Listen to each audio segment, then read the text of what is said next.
Okay, I'm making this video here because my Node 2, after a couple years of service and a little bit out of warranty, although it shouldn't be, has kind of crapped out. And if you can see that, the red light is on here, and if you notice the Ethernet port and the here, let's see if we can do this. You can see the optical out port are both flashing crazy. Basically what the problem is the power supply, or likely the caps on the power supply, or some of the caps anyway, have failed. I contacted Bluesound support, and basically their only solution was, hey, well, if you send it in and pay us a bunch more money, we'll send you out another B stock unit, or you could pay almost $100 off of full retail, and they will send you a brand new unit. Either one, not really helpful. It took about a month to actually get a good response from Bluesound when I basically, it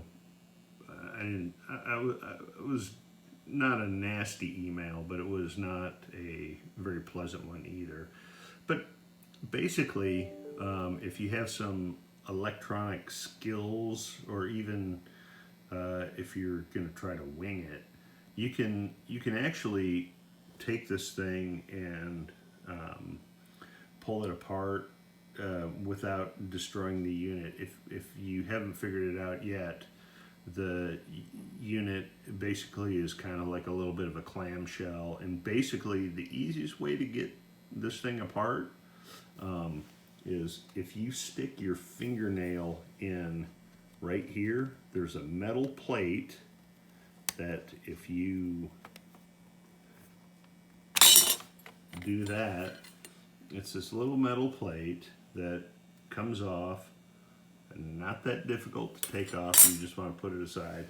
I've already taken the screws out, but you can see there's 2 screws on either side. If you pull this cover up, be very careful, because what I'll show you here in a second, it has these, one side is screwed in and one side has these clips that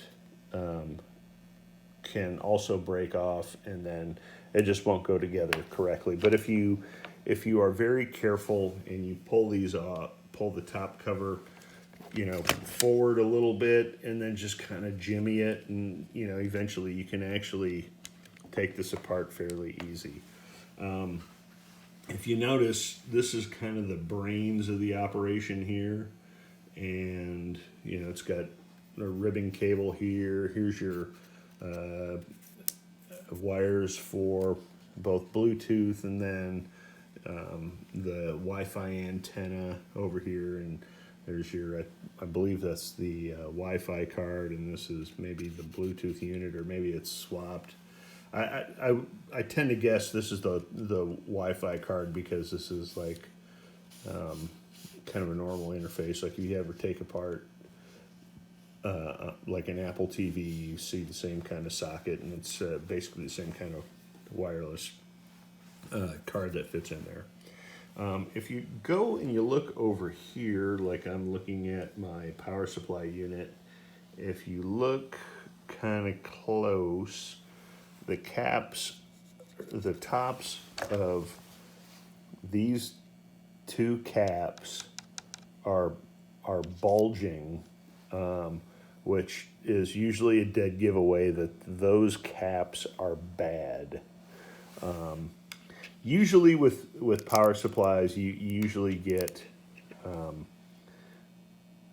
bad caps. That's usually the culprit for a lot of power supply failures. Like this cap here, that looks pretty okay. That cap, these other caps look kind of okay. And if it is just these two caps, which it is likely to be, because this looks like it gets hot and probably has made these two fail. So it should be, if you're at all handy with a soldering iron, you should be able to replace these two caps. These pins, or these come off. Be very ginger with these, but these two, I already done this, pulled these apart for this video. But basically, if you pull those off, the power supply is isolated with this little piece of plastic strip. Not really sure how well that isolates anything off of that, but it looks like the power supply can be taken off with these two screws and then are screwed in with the screw over here and the screw over here. I'm going to go ahead and do this. I know this is a little difficult, maybe doing this live, but you know what? A blind squirrel finds a nut someday, and this may just actually work out for me. And then I'm going to go ahead and unscrew these two screws. I'm gonna stop the video while I do that, and then I'll come back to it.